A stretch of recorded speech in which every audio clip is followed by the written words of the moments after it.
Frankly, my dear, I don't give a damn. I'm gonna make him an offer he can't refuse. As far back as I can remember, I always wanted to be a gangster. Don't you understand, George? It's because you were not born. Film church. Well, a boy's best friend is his mother.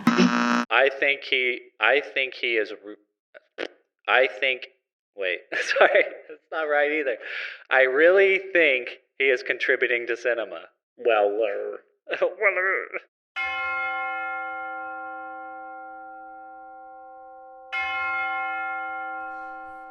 All right, welcome back. Here we go, 5-1. We're now here with a bedless, furnitureless, movieless Lewis. I'm living in a shell of a house for the next few days, and then no house. Soon to be homeless. Yeah. Very scary.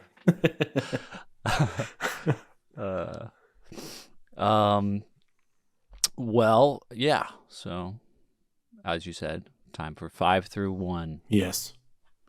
Our picks, just to catch you up from last week, our picks were, for me, number 10 was Multiple Maniacs, number 9, El Mariachi, number 8, Rope, the Alfred Hitchcock film, number 7, Heavenly Creatures, and number 6, Clerks. Yeah. Mine was 10, Psycho. 9 was a double bill of The Kid and City Lights because I couldn't choose. 8 was Alien. 7 was High Fidelity. And 6 was Nosferatu. And my number 5 is a film we've done on Film Church. Oh. Yeah.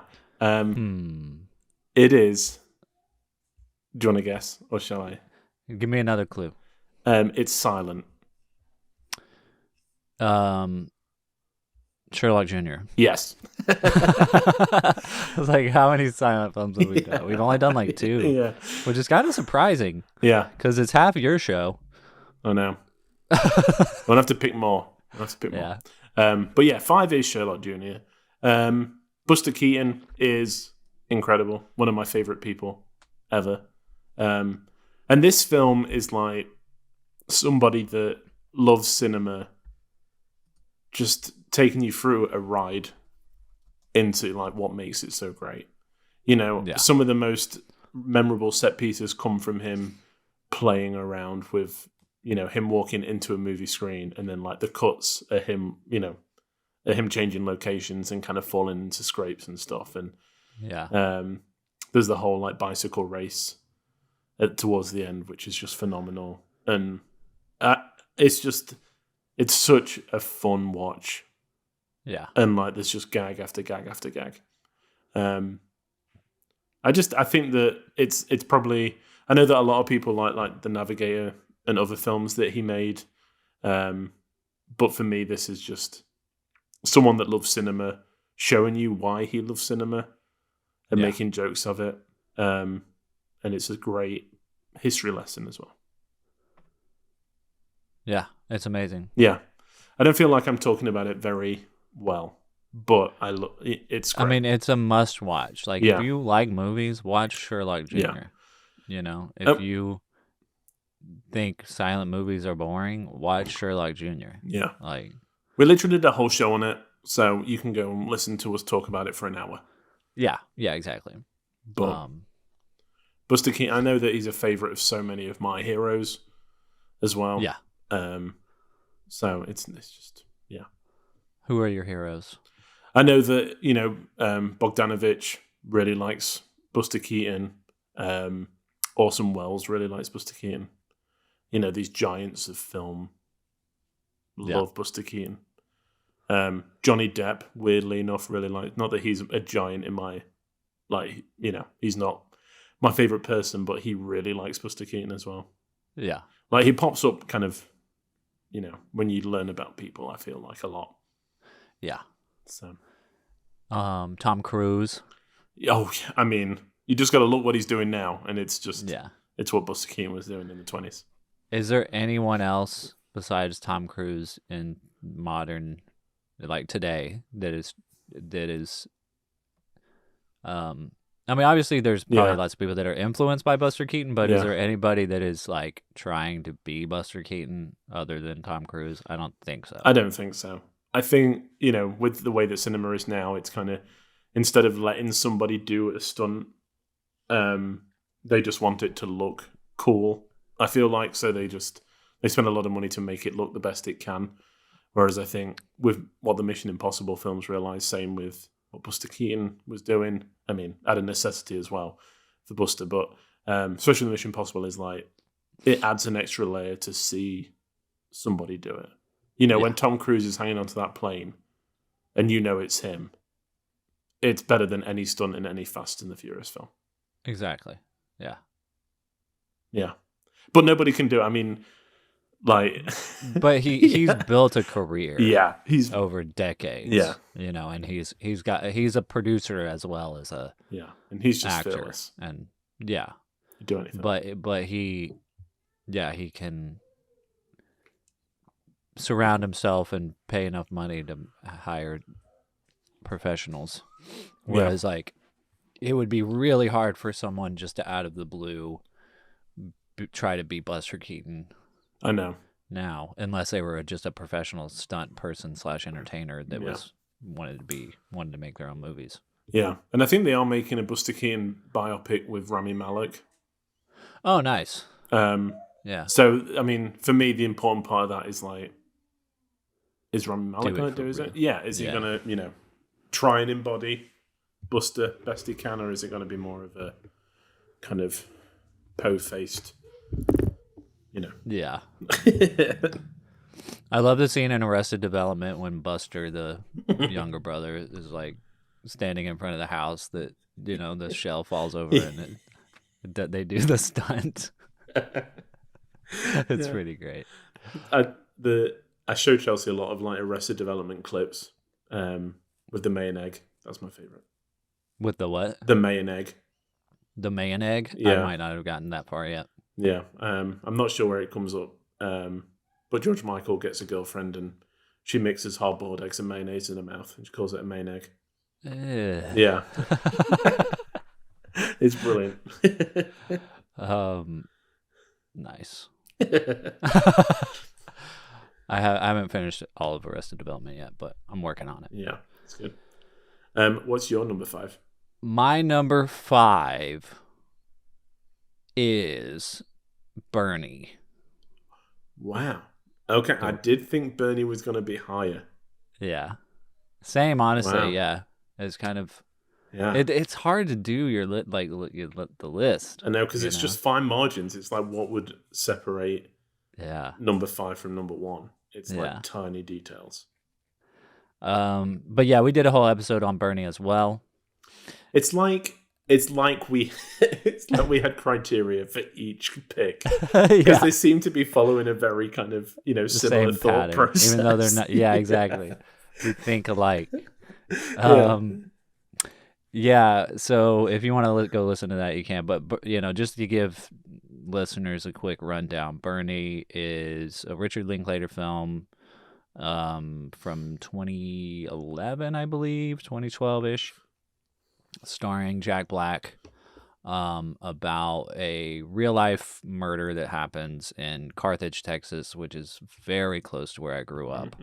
Mm-hmm. And watching the film for the first time, it was the first time that I had realized that my area of the world that I had grown up and known my whole life had a culture. Yeah. Whether you think that culture is cringy or disturbing or great or you love it, whatever you think of it, it is what it is. And Bernie represents that culture, I think, perfectly. And so I'd seen the film, I guess probably in 2012. I was like 22. And had also recently returned from a long trip as well. It was like the first time that I mean, I had been to lots of places before as a kid, like in the Boy Scouts. Like we traveled a lot, went different places, Yeah. traveled to other states and stuff. But I had just gotten back from working at a Boy Scout camp in Hawaii for 3 months.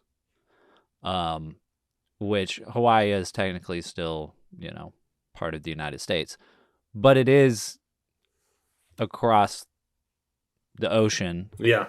And there is a lot of like native culture there, and Hawaii just looks very different as far as like the vegetation and the plant life and everything. It's tropical, it looks different, and then so being there for that long and then coming home, is a combination of like coming home and realizing like, oh, like kind of where I grew up is also very beautiful. East Texas has its own beauty to it. Mm-hmm. And then watching this movie and realizing it also has its own culture. And yeah, just seeing the representation and just being so glad that, okay, like somebody got it. Like somebody captured it. The time and place of my childhood, it's there on cinema. Somebody got it. And it was just kind of like a whew moment. Like, that's cool. Like, someone gets it. Yeah. Richard Linklater, obviously from Texas, and Matthew McConaughey's in the movie as well. And Jack Black is an incredible actor. Very underrated performance. Probably his best performance in anything. Completely embodies this character. And there's things in the movie that just really just spoke to me and also just captured who these people are. Good and bad. And speaking of like, my number 10 film and Sacrilegion, like one of my favorite parts of Bernie is when there's the scene of like the ladies having like their Bible meeting. Yeah. And they're like arguing over whether or not the water that Jesus turned into wine, whether or not it was like fermented wine. And just that short, he did it so brilliantly in just like a short little conversation where they're like talking about that, kind of having a discussion, but it's more of like an argument. And one of the ladies is just like, he was Jesus. He could turn, fermented or not, the point is he could turn it into wine right on the spot, And I cannot tell you how many grueling, long, quote unquote, Bible studies I had to sit through of people just like arguing over the dumbest things that don't matter.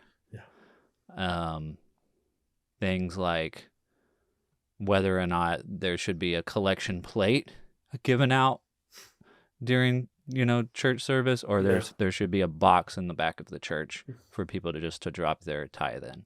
Oh, dear. Yeah. And I a lot of my childhood was watching people who were supposed to be friends, like basically writing each other off over little things like that. Like literally, if someone thought that there should be a box in the back of the church instead of a collection plate, they would just go start their own church, and then they would be mortal enemies. Wow. And so there's like all these like tiny little churches that have like 5 people that go to them. Yeah. All over East Texas. Well, all over America, but seems that is a prominent. huge part of the culture is judgment, harsh judgment towards other people. And I feel like Bernie got it so well, not quite to the extent that to the harshness and crude, horrible side of it that I've seen, but like he did capture a lot of it, but also just, you know, the characters and kinds of people, because there's good people too. Yeah. You know, it's not all that, but like Bernie is not a fantasy. No, I mean, it's based yeah. on a true story. Yeah. You know, and it's kind of crazy to, you know, to just know that those are real people. Yeah. And they exist, and they're Yeah. And I like that they use actors and like non-actors to blend that reality for you, so you're never really sure Exactly. if it's like a real person or not. Yeah. Yeah, it was a stroke of genius. Yeah. Well, even the actors that it got, they're all like Texas-based actors, you know. So it's Yeah. like it wasn't far removed from their No. actual personality. Yeah. I love the guy that's like, I guarantee you.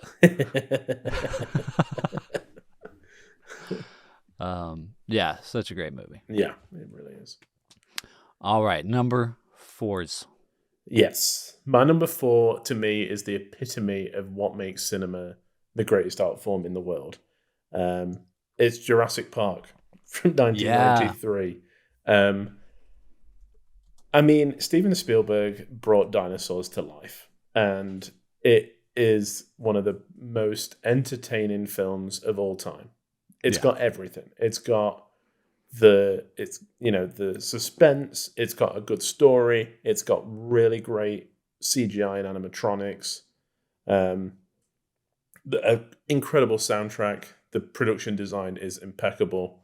Like it's one. Samuel L. Jackson. Yes, Samuel L. Jackson smoking cigarettes. It's got to be one of the pinnacles of cinema. Yeah. I think it pretty much sums up filmmaking from the late 70s through to today.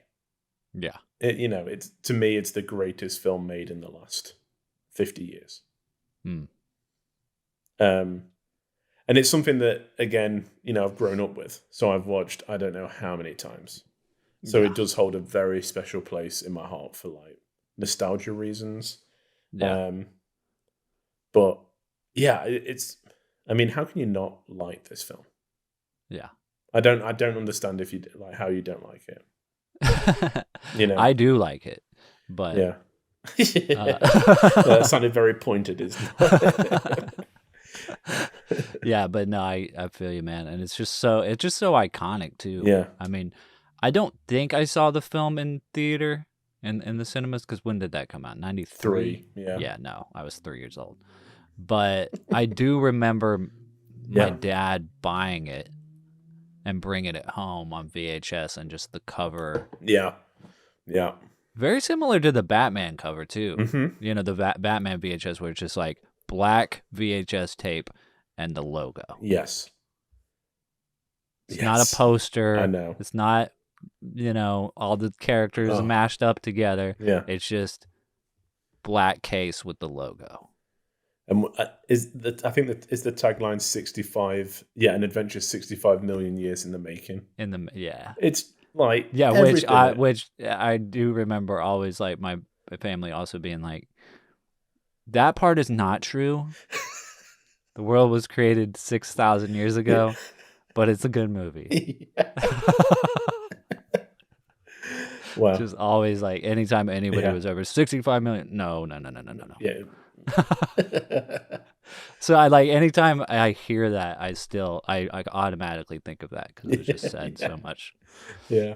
But yeah, I remember him bringing it home, and I can't exactly remember watching it for the first time, but I remember seeing the case for the first time, and then watching it a bunch of times at home. I vividly remember seeing The Lost World in cinemas. Yeah. For me, I was like 7 or 8. Yeah. Mm-hmm. Yeah. I think it was the first film that I obsessively watched when I was younger. I think it was the first, apart from like Disney films and stuff, but it was the first one that I kind of kept being like, I want to see the T-Rex escape. Yeah. I want to see the raptors in the kitchen. Those bits were just like the greatest thing I've ever seen. And probably still are. I mean, you know, every time I go back and watch Jurassic Park, it blows my mind that it takes so long for us to see a dinosaur. Mm-hmm. Like, he Yeah. holds it back to the very last minute. Yeah. And he's like, okay, here we go. We're I going mean, to so see that them all. because like in that scene where they're sitting in the Jeeps, you know, you are as amazed as they are. Yeah, exactly. And I think, you know, that part comes and you're like, whoa. And then we get the car journey through when they're doing the tour and there's like nothing out. And you kind of get back to that moment of like, you know, is it going to be like, you know, they just not had the budget to show them that much? You know, so Yeah. it's the focus on, and then all hell breaks loose. And it's just the best hour. Yeah. Yeah. Yeah. It's I mean, amazing. Who'd have thought that, you know, that when we're talking about silent films and stuff, that we would get to the point where this film is being made and it looks as good as it does? Yeah. Because it's like, what, 30 years old now, and it still looks just as good. I guess a lot of the silent film pioneers were probably still alive at the time when that came out too, huh? Like Buster Keaton, and when did he pass? I think he passed, was it the 60s maybe? Oh. I have to double okay. check. Yeah. I mean, there might have been a few people kind of hanging on potentially. But yeah, I mean, it's just it's what cinema was invented for. Yeah. And it's, you know, Spielberg at the height of his powers.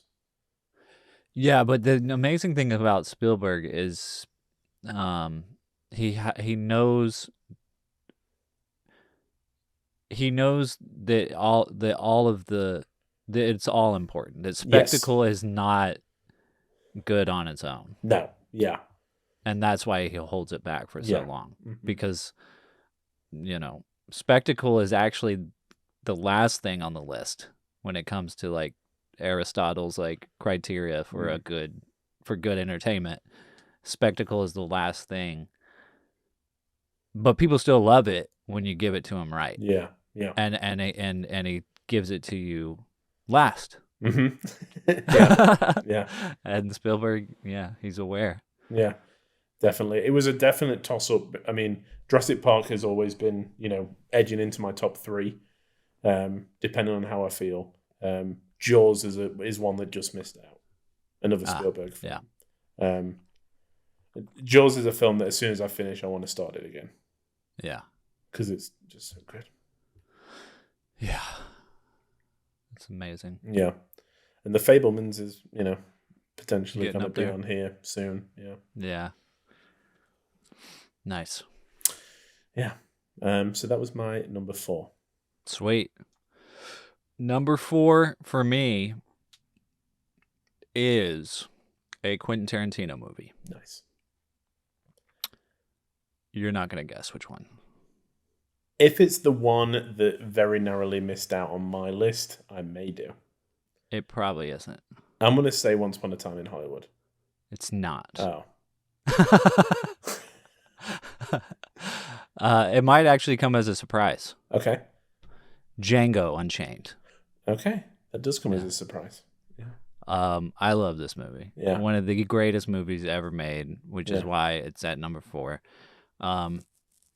It is so, so good. I get goosebumps every time I watch it. I often cry when I'm watching it, when the scene comes on where it does like the flashback with Jamie Foxx and Kerry Washington when they're still slaves and and the song Freedom comes on. Yeah. It's just like such a gut-wrenching, heartbreaking like scene.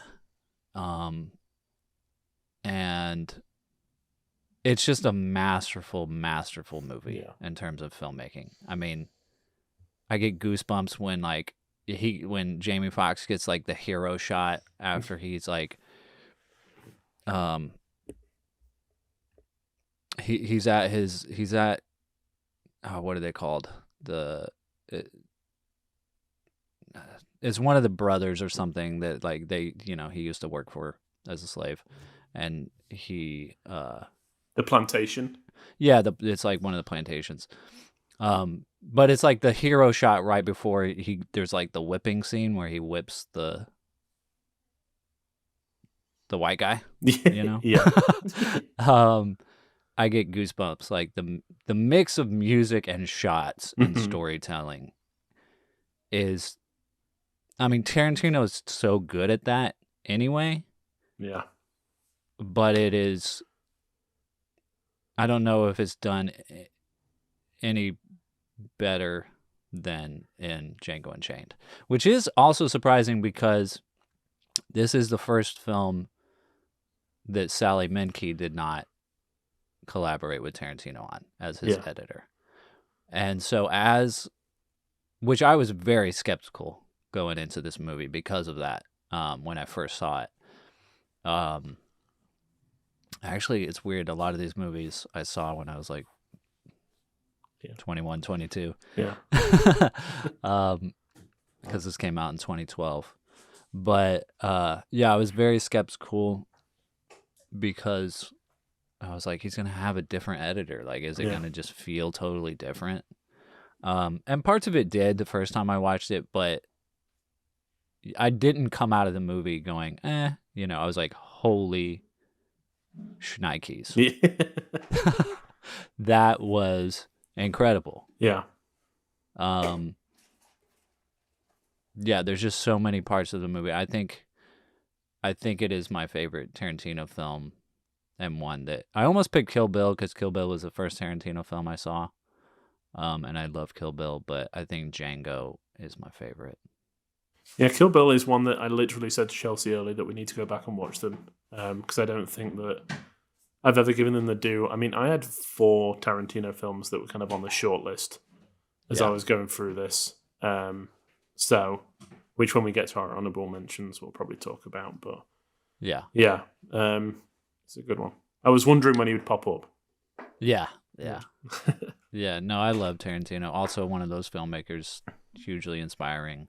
Love watching all of his interviews and just hearing him talk about film and, you know, encouraging people to make film. And Yeah, there's not many people that could announce the death of a fictional character and have the internet kind of be talking about it for days. yeah. Yeah, for sure. It's kind of crazy. He's such a rock star director, I know, yeah. you know? The last of the old guard. Yeah. You know, who's just... Because now, obviously, with the way that Marvel is and how the landscape has changed for cinema as a whole, you know, you don't get directors that afforded the ability to kind of stay singular anymore. You know, you feel like they do like an indie film that does really well, and then they get a big budget film that is kind of like for the studio to get their next film. Yeah. Gareth So- Edwards is someone who's very interesting to me. His new film.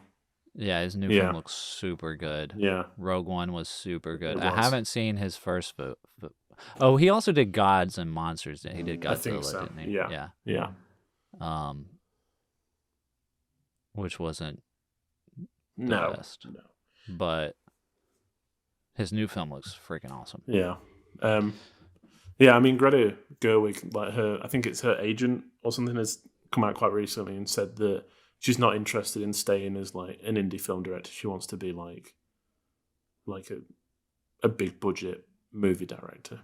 Well, I also just saw that she's going to be writing and Mhm. directing 2 of the Chronicles of Narnia films for Netflix, Yeah. which I think is super cool. I'm Me too. super I'm- excited to see. I've been excited to see those anyway, but Yeah. also I thought they were going to be a show. I would Yeah. rather see a show. Yeah, me too. I don't want to see more Narnia movies. Just make a whole season out of a book. Yeah, I agree. I do think that Gerwig is one of those rare examples that can probably make bigger budget films and stay like close. Cool. Yeah. Stay true to kind of, you know, certain themes and not kind of, I don't know, not give up her morals and what she's brought to the Yeah, table not just so making far. things because they'll be commercial. Yeah. But like actually trying to make cinema out of something commercial. Yeah. We are also talking about this before the Barbie film comes out. Yeah. which Which I think is going to be incredible. I think it's going to Yeah, be I really do well too. regarded. Yeah. And I think Dude, that- it's gonna kill everything. yeah, Like, yeah, screw Oppenheimer and Mission Impossible, dude. Barbie Yeah. is going to destroy. yeah, yeah. And you've just got to look at stuff like Little Women, you know, a film that has been made numerous times in the past, brought something completely new to it, changed it up, looked at it from a different angle. It was brilliant. Yeah. Yeah, we went I off mean, tangent, but I think there's a lot of guys that are interested in going to see Barbie. yeah, I mean, I am. I mean, me too. Yeah, Like, yeah. There's so, yeah. I mean, it's like, I'm excited about Oppenheimer and Mission Impossible, but if I had only one film to pick because I only had one, day off or whatever, I would go see Barbie. Yeah, I think I'm in the same boat. Mission Impossible is a close second, but as you know, I've been a huge fan of Gerwig for before she even started directing. I was like, yes. So this film has been on my radar since it was like announced. Yeah. I've had it on my to watch list on Letterboxd since the first image was released. That pink poster. Yeah. Yeah. So It's such a great pair, yes, but yeah, I'm excited to see it and then talk about it with you me too. afterwards. Maybe we should pick it for a film church in the future. Probably. Just saying. All right. So Yeah. number 3. Getting into the podium positions here. My number 3 again. I don't know why that sounded sexual. I don't know. Yeah. I don't know if this will come to a surprise that it's in number 3. But it's a Wonderful Life. I mean, I wouldn't have been common. surprised if that was number 1. Yeah. It's a film that I watch religiously every year. Yeah. Jimmy Stewart is my all-time favorite actor, I think. And it's such an honest and beautiful look at like life and just the people that make it special, not the money or the things, or the experiences. It's the people that's around you. And I just love that. I just love that mentality. And I know that it wasn't very well regarded when it came out, but I think it just shows America is most pure. What is great about America is encapsulated in this film. It's the hardworking, bread and butter type of people that are that are doing it for the little guy. And that goes in with what Frank Capra was not American. He was an immigrant, and then he just made these films that were very pro-America, it's just that whole land of opportunity thing. Yeah. And this is the perfect example of it. And this will always be the America that I hold on to. Yeah. And that I want to be. Yeah. Plus, it's That's awesome. Moving, heartwarming, funny, poignant, Yeah. silly. Everything. And Jimmy rolled Stewart into is just freaking incredible. Yeah. He is.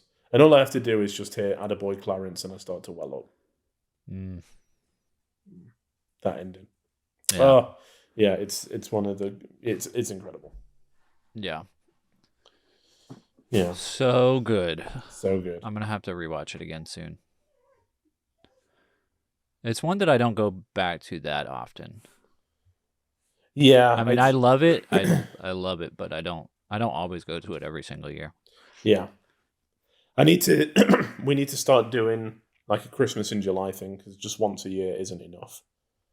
I always get to it in July. I'm just like, oh, I feel like it's so long since I've watched this, Yeah. Christmas in July. Coming soon to Film Church Radio. To a film church near you. Well, my number 3 is not It's a Wonderful Life. Okay. Mine is Evil Dead, Nice. the original Yeah. first one. again, another amateur film that transcends what an amateur film, what you think of as an amateur film. Because it's pure cinema, pure filmmaking, pure evil. It's just so amazing. Every time I watch it, I talked about it like last week.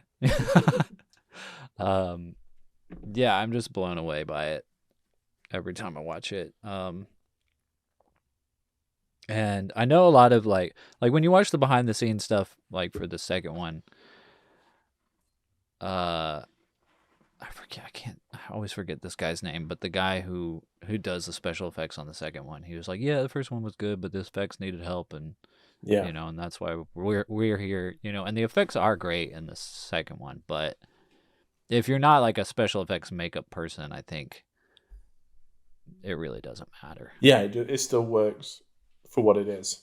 Yeah, and just like, yeah, you can kind of tell a little bit that, like, you know, the prosthetics are like paper mache or whatever it is that they're using, but like it's still terrifying. It's still absolutely terrifying. And then the stop motion sequence at the end when they're like decaying and like all the little, like the oatmeal is like coming out of the arm and like the ants are coming around and like it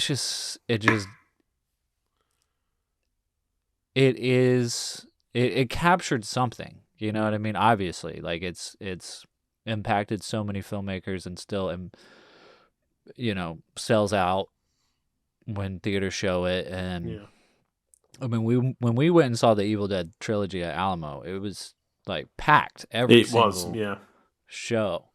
And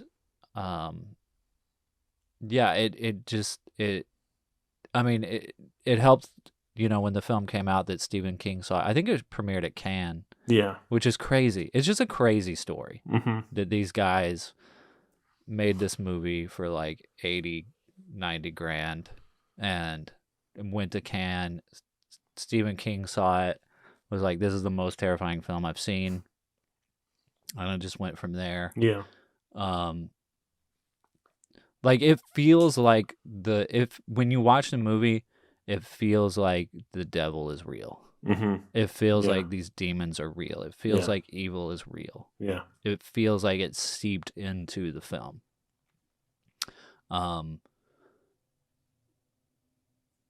It kind of took what The Exorcist did and just took it further. But also, like, that's what Sam Raimi does so brilliantly is he'll take an idea and then he will just push it and push it and push it to the point that you are exhausted and start laughing. Yeah. Such a great movie. It is a good movie. Yeah. So yeah, Evil Dead. Awesome. It's a sweet film. Yeah. Heartwarming. Here we go. It's number 2. Yeah. Final 2. Here we go. My number 2 is Double Indemnity. All right. Yeah. I saw this when I was in a media class in high school. And I can just remember thinking, they're not allowed to have Barbara Streisand look this sexy. They're not allowed to have murder happen just round any corner. You know, they're not allowed to do this and like make it as explicit as they are. And then I found out later that they weren't allowed to do it, and it's just the genius of Billy Wilder because it's all in the dialogue. It's all in the way that the shot is composed. It's all in the way that Barbara Stanwyck doesn't blink in any of the scenes. It's just a completely wonderful, like, dark side of America film. And I watch it a lot. You know, I go back to it all the time. And it's so quotable, so visually stunning. I love all the characters. It's, you know, edge of your seat tense. Yeah. It's brilliant. Yeah, I remember really liking the film when I watched it. I watched it for the first time like 2 or 3 years ago. Yeah. I remember really liking it, and I know you've talked a lot of praise about it, Mhm. but I didn't expect it to be like number 2. Yeah. It's So- it's one of those things where when I was compiling the list, I was like, what are the films that if someone was to say, "Oh, we're watching this," I'd be like, "Okay, good." Yeah. I've seen that. This is my street. And also, if I saw it was showing at a cinema, what would I run to go and see? Yeah, You know, exactly. I I would own- be like, I have to go do this. Yeah. I'm canceling all my plans. Yeah, I've got to go and see on the bit. Like, I've got Double Indemnity, I think 4 times on different physical media. Wow. The DVD or Blu-ray or the Criterion 4K, and every time they announce one, I'm like, I've got to have it. Yeah. I've got to have it. And if there was like a cinema release, I'd go and see it. And probably watch it the day before as well. It's one. It's just it just speaks to me on a personal level again, and I would say apart from maybe my number one film and Psycho, is the film I've watched the most. Okay. Yeah, Nice. yeah. So that's my number Well, I'm 2. definitely gonna have to visit it a lot more, knowing that Yeah. it's that high on your list. I know. Yeah, I mean Billy Wilder just in general is someone. I mean Sunset Yeah. Boulevard is another one that just missed out. But this is the pinnacle for me. Yeah. I don't know why I like Billy Wilder wasn't ever really on my radar much Yeah. until I met you and started doing film church, I think, or started going to film school. Yeah, But- it's just he does all of it. Yeah, you he's know. incredible. Yeah, he is. Another director I need to just watch all of their films. Yeah, I know. I want to start watching 3 films a day. That sounds good. Like how do people do it? Like Del Toro. I think I just can't stay awake. I think I could, When I was at uni, I would watch 3 films a day, but I was also Yeah. studying film, so it was like there was an excuse for it. Yeah, exactly. Yeah. But it was great. It was the best of time. It was the best of times. It was the best of times. It was the best of times. Say it 3 times for each film I watch per day.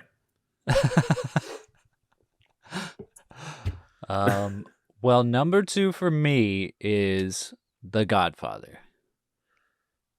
I was pretty positive this was going to be at number 1. I know. I'm throwing you for a way loop. I have. I know what your Oh, number God. 1 is. Yeah.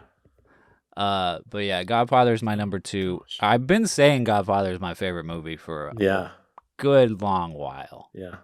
But I ultimately ended up bumping it to 2, which is still very high, obviously. Mhm, mhm. But The Godfather, I mean, yes, it's a cliche pick. Yeah. Yeah. Yeah. Okay, it is. I don't know why I'm starting to sound like Trump.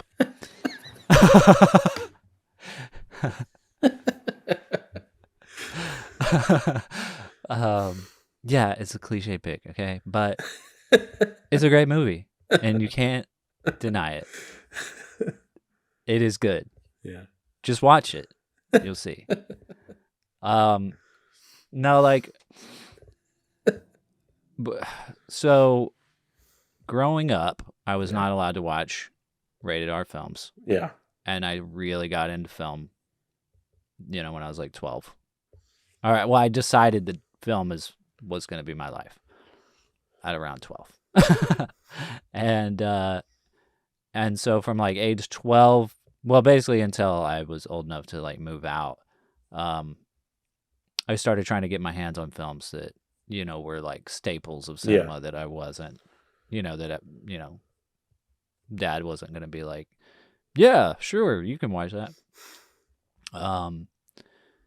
So The Godfather had been something I had been trying to get a hold of for a while. And like just to name a few films that I had gotten my hands on, like Kill Bill was one of them. Yeah. Like I would go to I went to GameStop and they didn't, ID me. So I was able to get Kill Bill. So that was a big influence. Robert Rodriguez films. But I finally got all 3 Godfather films on DVD one day at GameStop, and had to like sneak it into the house because, Yeah. it was paraphernalia. But I went with my mom grocery shopping, and GameStop was like across the street. So we like both walked to Walmart together, and then I was like, I'm gonna go check out the electronics. And then I would just leave Walmart and walk over to GameStop. And I was like, oh cool, the Godfather trilogy. But it's like a big box set, right? Yeah. So I had to, I don't know how, but I guess I got the keys I convinced my mom to let me have the keys to the car while she was grocery shopping. Yeah. And didn't know I was leaving the store. And so I hid the box set in the car.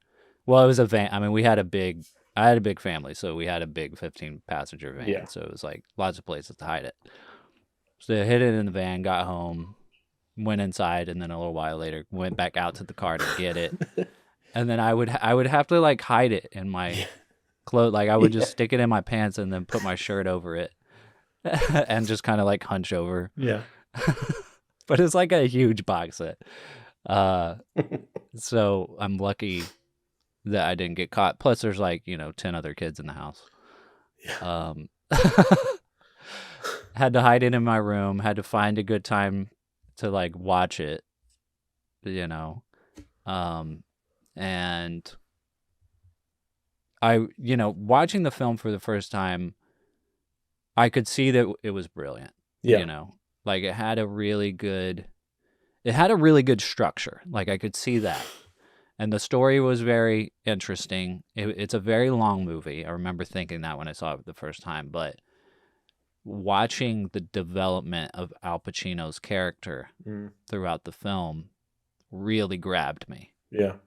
And then at the end of the film, it just seemed like a perfect ending, even at the time when I watched it, I was probably 17, maybe, when I watched it the first time, 16 or 17. And, but I could tell the ending was like somehow perfect. I maybe couldn't articulate why, but just that shot where it's Michael is the character. Oh my God, it's my number 2 film. I can't think of the characters' names at the moment, but the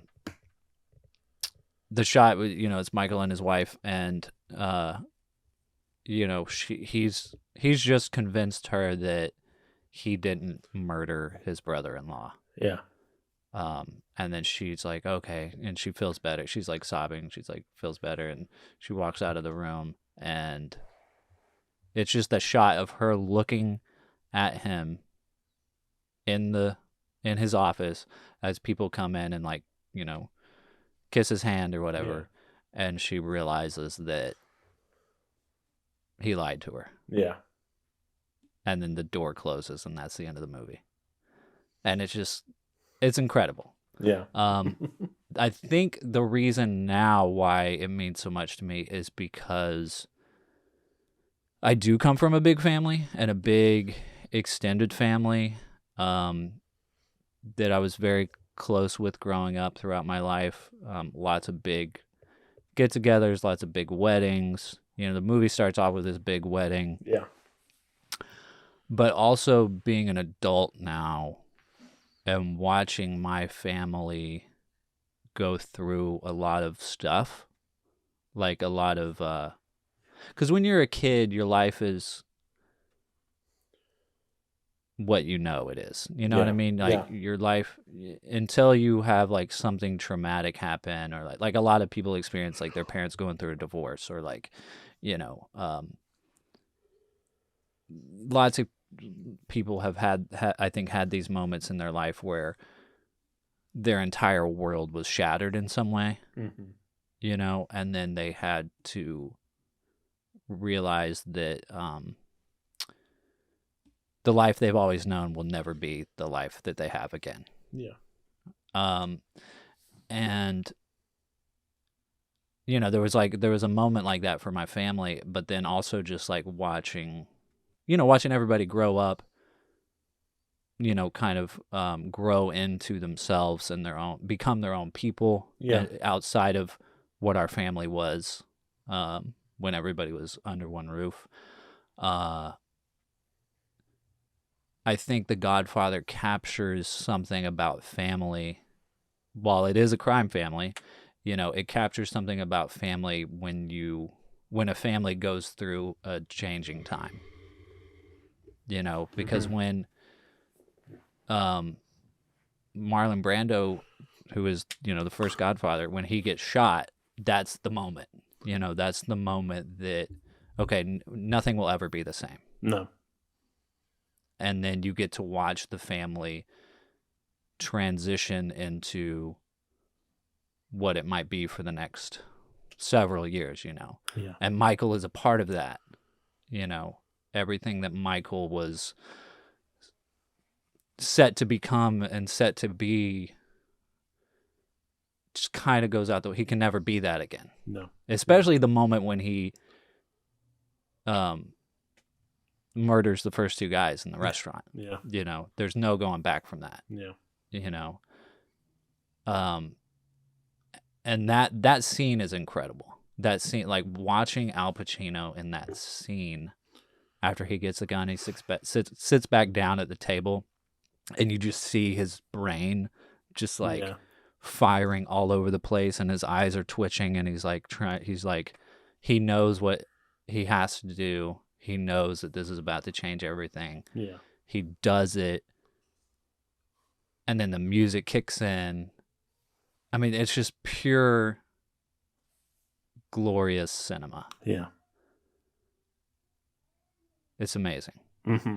And The Godfather Part 2 is also amazing in different ways. Coppola takes the ideas that were set in place and takes them further. Mm-hmm. The crazy thing is when The Godfather is a cautionary tale about capitalism. Yeah. Yeah. And people still glorify it. Mm-hmm. And what he does with the second one is like really show you, oh no, Michael is a terrible, terrible, terrible person. Yeah. Guys, like that's part 2. Yeah. But people are still like, yeah, in the wrong ways. It's weird. Yeah. But the other crazy thing about The Godfather Part 1 is just that the movie would not exist if not for the Hollywood studio system. Mm-hmm.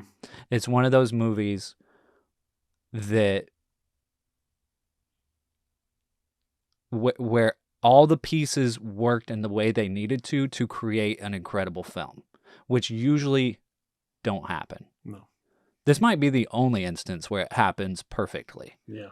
Because Coppola is an incredible director, but his hands are tied. But because of that, we get a really good movie. If Coppola had made the movie he wanted to with The Godfather, it wouldn't be as good. No. He had a completely different ending. But also, because Coppola was so hard-headed, we wouldn't have gotten Marlon Brando as a Godfather, and we wouldn't have gotten Al Pacino as Michael. Because Marlon Brando was notorious for being terrible to work with. He was like,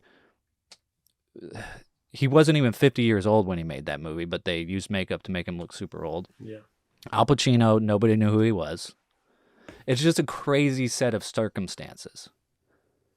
Like that, because Coppola pushed so hard, but then also because the producers pushed so hard back, that we found that they ended up with an incredible movie. Yeah. That they were like, no, you don't get final cut. Like, in what other circumstances is that a good thing? Where the director doesn't get the final cut. And then it's also amazing that they did give him final cut and complete control in the second one, and it is also just as amazing. Yeah. It's just one of those crazy Hollywood stories where like the movie is absolutely perfect. I mean, it's like The Godfather and Citizen Kane. They're like the two that people go back and forth on. Like, what's the best film of all time? Yeah.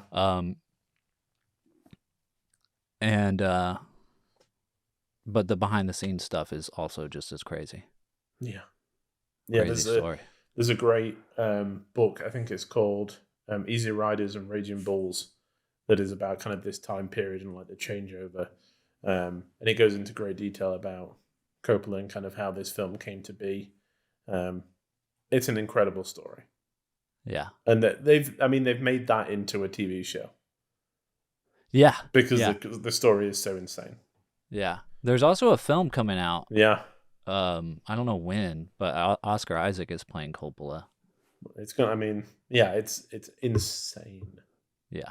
So, and then again with Apocalypse Now. Yeah. Insane. Yeah. Wow. So, number two threw me for a loop. I don't know. I'll give you clues here in a second. Yeah. But your number one, I think I got it. Yeah. I think I know. Yeah. It's Vertigo. Of course it's Vertigo. It's the film that I adore with all of my heart. I think when you were talking about perfect films, Vertigo to me is a perfect film. And it's one that wasn't immediate. It took me a while to appreciate it. I think the first time I watched it, I was like, what was that about? Because there's so much going on in this film. But I think as soon as you rewatch it a few times and you realize that 90% of it doesn't really matter. If you're trying to follow the story, it's not going to work. Yeah. But if you look at it, it's like, what is Hitchcock trying to say? To me, that is like elevated. Hitchcock's my favorite film director. It's someone that I go back to a lot. I do a lot of reading around Hitchcock. He's my guy. And there's so much of him in this film. It's such a personal movie without being autobiographical.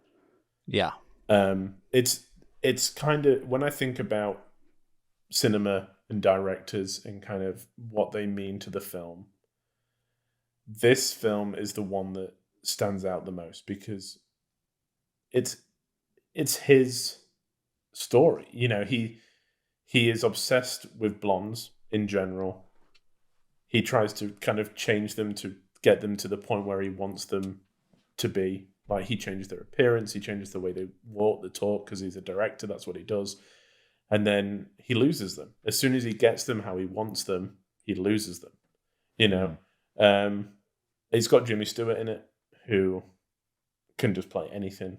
And, goes from sad, like hard on his luck, guy suffering from vertigo, to like pretty scary, dominating male, in the space of 20 minutes.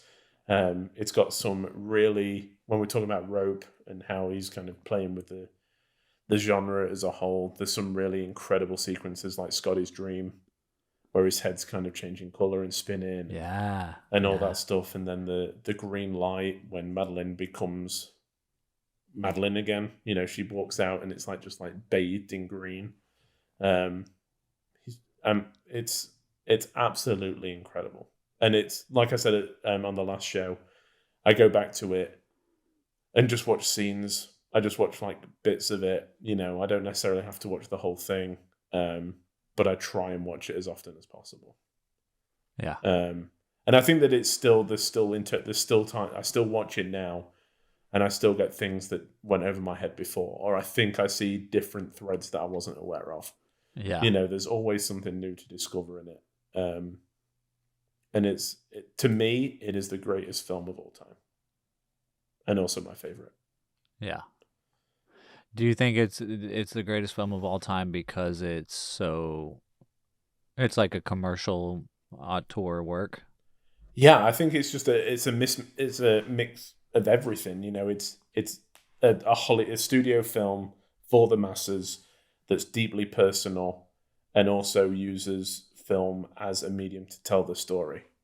Yeah. It's not, again, the story part of it isn't that important. You just need to know that, like, he's obsessed with her. Yeah. And also it's also about kind of watching. A lot of the film takes place in Scotty's car as he's watching Madeline go around doing these things. And as a viewer of movies, that's what we do. It's about us as the audience as much as it's about Hitchcock as well. Yeah. It blows my mind that this film was made. Yeah, the first time I had seen it, I was like, that was it? That was Vertigo? Yeah. That's the movie I've heard so much about? Yeah. It took a long time to kind of really start to see its brilliance. And when I was I took a Alfred Hitchcock class, and when I learned more about Hitchcock, it started to make a lot more sense. Yeah. And to me, so many Hitchcock films are about, like, when I think of Hitchcock, I think of murder movies. Mm-hmm. Yeah. Murder surrounds the plot in some way. And a lot of times the movie, his movies are like, what would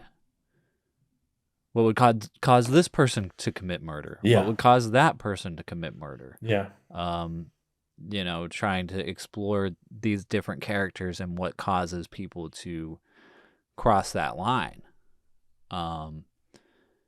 And to me, Vertigo is like Hitchcock trying to,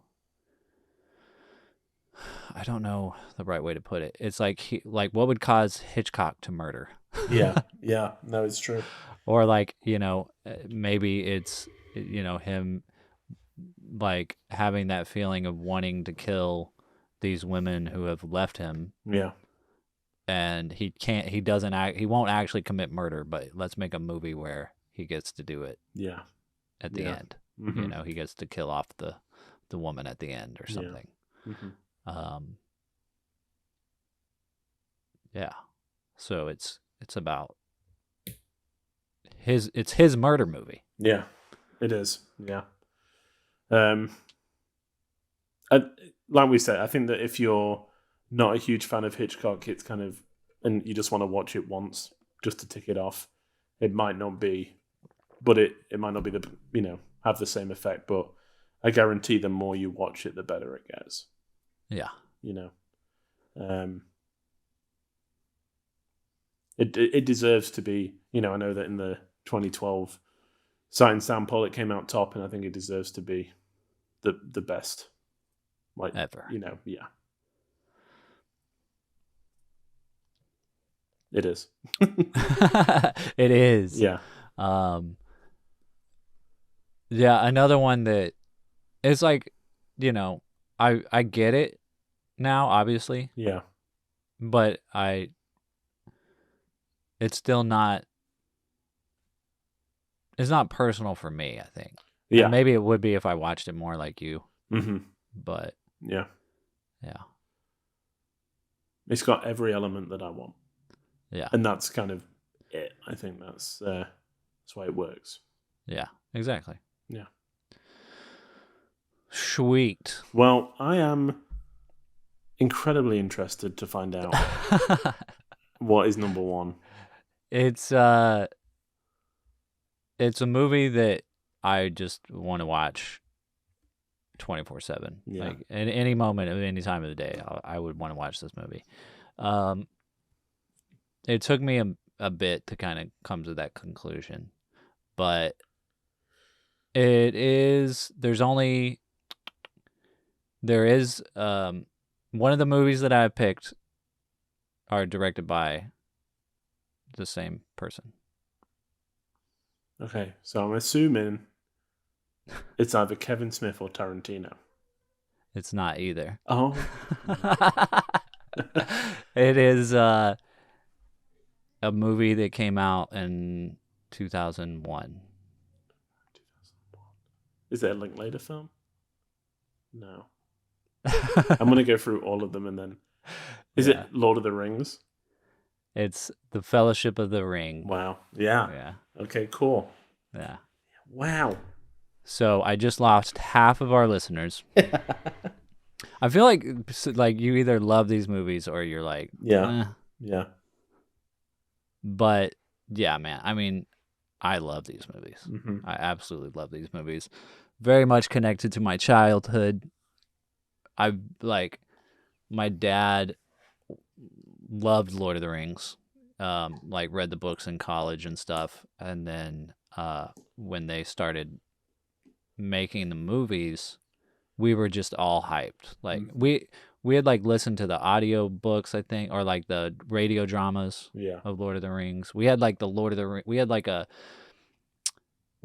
DOS video game Wow. called War in Middle Earth. That was like, it was a very complex game for like, you know, Yeah. late 80s, early 90s computer game where you like you type in the prompts of like where you want the Fellowship to go, and you're like you know, the goal of the game is get to the ring to Mordor or whatever. So like Lord of the Rings is a big part of my childhood even before these movies came out, and then all the hype of leading up to them coming out, constantly getting on lordoftherings.net, you know, seeing things Yeah. that were leaking out there. And then my dad was like, well, if y'all want to see the movie, you have to read the book.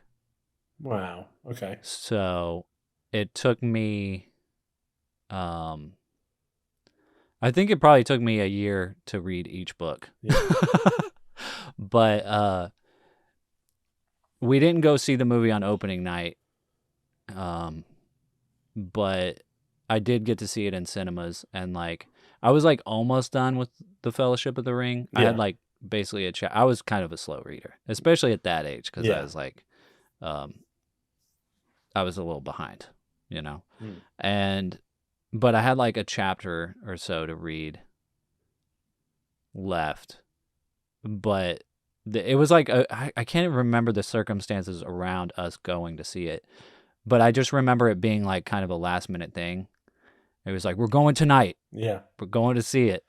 And I still had like a couple of chapters to read. And I was like freaking out because Yeah. I was like, there's no way I'm going to get like this read in Yeah. time. So like, it was like so silly. Like on the way to the cinema, he like put the last chapter in of the audiobook. So we were like Yeah. listening to that on the way to the theater so that I could finish it. And then we get there and they're like, oh yeah, someone said that the first chapter of the Two Towers is actually at the end of the Fellowship. But it was like fine. It wasn't Yeah. like my dad was like, no, you know, Yeah. I'm not Yeah. gonna let you go. So I went to see it anyway. So the end of the movie was all kind of a surprise to me. Like Mhm. I hadn't gotten that far in the books yet. But I vividly remember seeing the movie for the first time, and we talked about that scene earlier with Bilbo.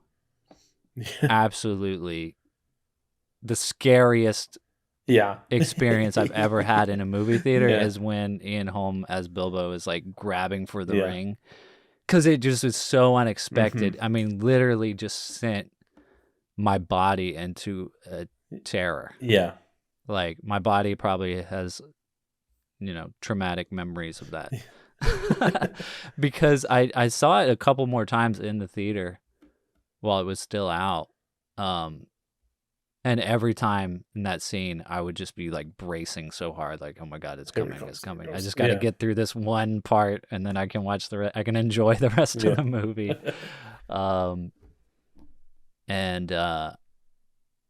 Yeah, just I like, and to me, it's the best one out of the three because it feels a lot more grounded Mhm. than the other two. You know, the other two, I mean, obviously they're all fantasy films, but Yeah. the other two have a lot more CGI and a lot more. I think I'm also at an age where I'm like just over big epic battles. Yeah. I don't need these wide shots of like people I can't see who they are fighting. Yeah. I think we talked about that on the when we talked about Marvel, just how Yeah. tired you It's like- were of those. Yeah, I'm sick of it. And Yeah. like, you know, the Two Towers has the Elm's Deep stuff, which is great. But like, and in terms of like scenes like that, it's probably the best of them. And Return of the King, half the movie is that. Yeah. I still love the movies, obviously, but to me, The Fellowship is like, it's got all the good stuff. It's got all the really good character stuff. It's got the introductions to everybody. It's got the Fellowship actually together, all of these characters that you love. It's got the Mines of Moria scene, which is a really fun action sequence, but it's not like, you know, 2,000 people fighting each other that it's you more can't just see. like running and stuff. Yeah. Yeah. It's got a lot of very,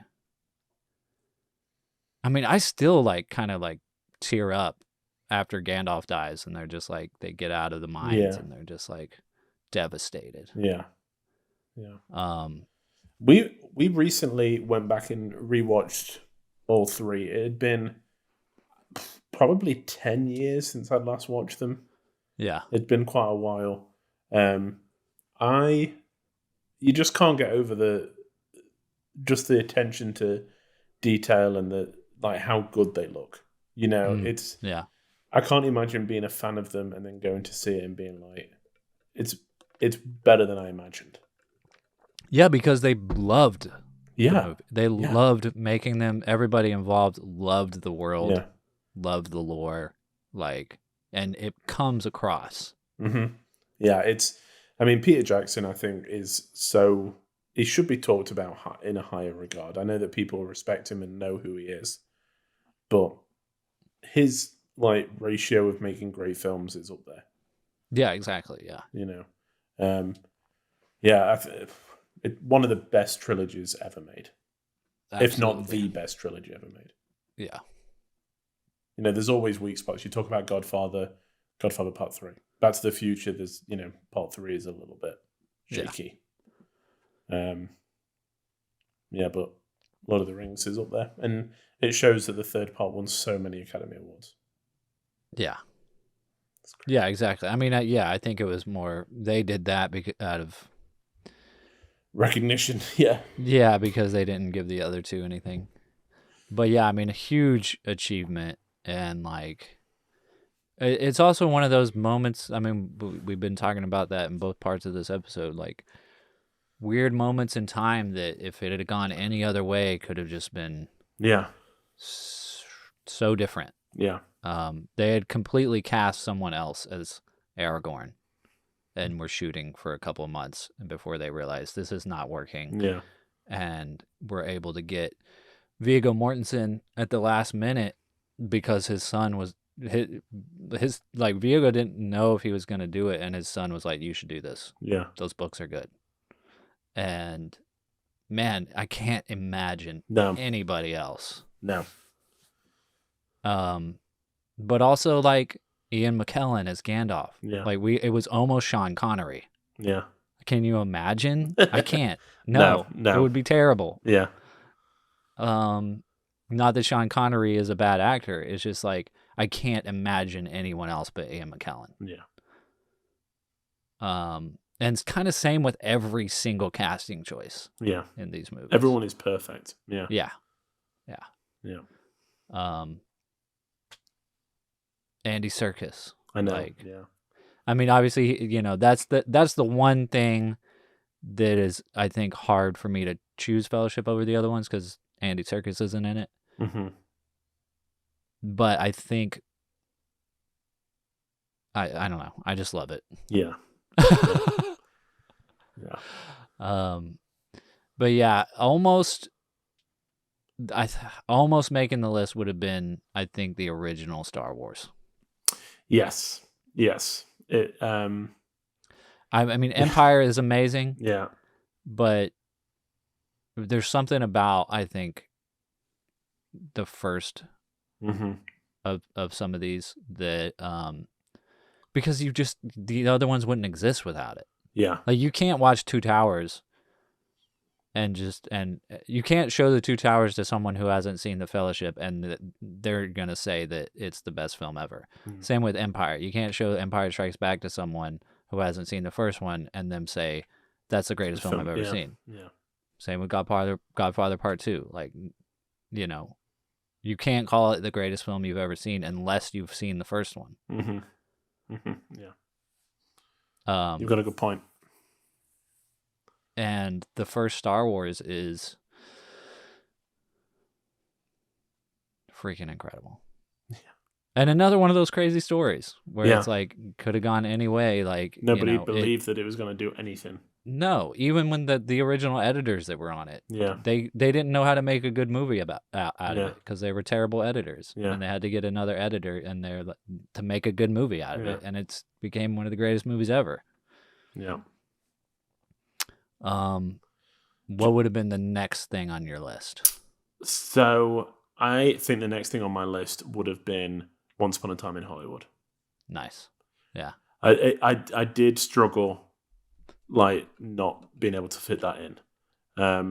Tarantino is obviously a director that we've kind of mentioned and has been there for us, through a lot. His films have kind of followed us through our filmic journey a little bit. Yeah.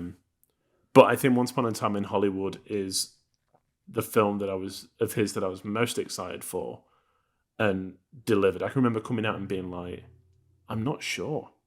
I don't know if I loved it, Yeah. But then again, the more you watch it, the more it it just becomes a classic, Inglourious Bastards is one which is much more immediate, and another one that could have made the list. Yeah, for sure. Yeah. Yeah, Once Upon a Time in Hollywood, I went and saw it Thursday night, opening night. Yeah. And then I went and saw it Friday morning and Friday night. Yeah. And it wasn't until Friday morning, the end of that second screening, that I was like, holy shnikes. This is so good. Yeah. And then I went and saw it again that Friday night, and I was like, yeah, it is really good. Yeah. I'm going to quickly shoot off the rest of the ones that were on my... Like, when I was just thinking, what films do I love? And there's a few. So I'm going to quickly go through each one. I'm not going to say anything about each, and just want to give them an honourable mention. Annie Hall, Planes, Trains and Automobiles. Laurel and Hardy's The Music Box means a lot to me. Could have made the list. And then there's a few Tarantino. There's like Pulp Fiction, Reservoir Dogs, Glorious Bastards, Once Upon a Time in Hollywood, Parasite. I think that on a few more watches that will, be up there. Lady Bird, talking to Greg Gerwig. I love that film. And then there's like Texas Chainsaw Massacre, and American Werewolf in London. What's Up, Doc? A really good comedy by Bogdanovich, which is hilarious. Man with the Golden Arm, Frank Sinatra playing a drug addict. What more do you need? Boyhood. Love Boyhood. Most of Linklater's films could make it. Marriage Story, quite recent. Toy Story, another story, but Toy Story is incredible. Jaws and Metropolis. Nice. They're the films that I was like, if only it was a top, 30? Yeah. Man, those are good movies. And there's even more. I didn't have any of the Star Wars on there. Yeah, I know. And it's like, they're there. They'll be in there. So, yeah, any more you want to give an honorable mention to that you wrote down? I mean, everything Tarantino. Yeah. I mean, I think he's incredible. Yeah. I love everything he's done. Yeah. But ones that almost made the top 10 list were Mean Girls. Yeah. Kill Bill, Strangers on a Train. I mean, I already mentioned Star Wars. The Ten Commandments, The Formula, which is that Star Wars fan film. Zoolander. Yeah. The Butterfly Effect. Ollie, Fear Eats the Soul is a really, really good movie that I only saw like a couple of years ago when I was still doing film school stuff. That just like changed my whole idea of like what cinema could be. Yeah. Super good movie. Have you ever seen it? I haven't, no. I think it's a queer filmmaker. I think it's Fassbender, something Fassbender. And then Annie, the 1980s Annie, is meaningful to me. Yeah, that's what I was picking from, basically. I didn't even mention Singing in the Rain, talking about musicals. Yeah. It's like this, it could go on, I know, exactly. It could go on and on and on. But, yeah. Never-ending list. And I mean, if you've stuck with us this long and you've gone through both, our top 10s, just shoot us a message. Let us know what your top 10, top 5, top film would be. We'd love to know. Love to talk about them. If there's any in here that you like. You've got High Fidelity at number 7. What is wrong with you? We want to know. Yeah. Yeah, I want to know. Yeah, I want to know too. Tell us. So, I guess next week we've got Zach on, right? Yes. And then at the end of that episode, you'll tell us what we're watching after that. I'll have a pick for us. Yeah. Yeah. Are we going to tell people what Zach picked? Do you want to insert a little voice note here? From Zach? Yes. Yeah, I can. Yeah. Okay. Roll the tape. Hey guys, friend of the pod, Zach here. Next week, we are going to be doing things a little bit differently at the Film Church. I will be filling in for Lewis, but I am a little bit of a bad influence. Without the clergy here to properly guide us, Brendan and I are going to do some blaspheming. So join us next week on Film Church Radio as we discuss the movies that we truly hate. Awesome. Thank you, Zach. Yeah. Can't wait to have Zach back on. And like one of the few times, I mean, we've had Zach on the show many times, but this is only the second time we've ever had him pick a film. And the first time with no parameters. Because the last time was like, we're doing a horror month, we need you to pick a horror film. Yeah. That we haven't seen, and now it's like, you can pick anything. Yeah. So I can't believe we haven't done this before. I know. Sorry, Zach. Literally, Zach has been our guy. Yeah. He's been on the show the most out of anybody, and always like willing to come on last minute when we're like, I need someone smarter than me to like talk about this. Yeah, Zach will be there. Yeah. Well, cool, man. This was fun. Yeah. Glad we did this. Me too. It's going to be out there forever. So in 40 years' time, when I go back and listen to it, I'll be like, oh, no. Oh, no. Why did I choose? Yeah, there's so many more that I could have picked. Yeah. It's a terrible life, not a wonderful one. No. No, hopefully you're not saying that. No. I wonder, I do. Oh, man. I'm looking forward to kind of, in the future, just having a record of each iteration of it. Being able to look back and be like, when did, I don't know, Alien fall off the list? Or when did High Fidelity move up? Or when did Jurassic Park move down? And that kind of stuff. When you saw Jurassic World 7, you were like, oh my God. Move over Spielberg.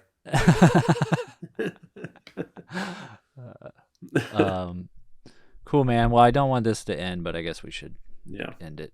Yeah. And see you next week. Sounds good. Take care, everyone. Let us know your picks, and we'll see you next week for a regularly scheduled Film Church. All right. Amen. Amen.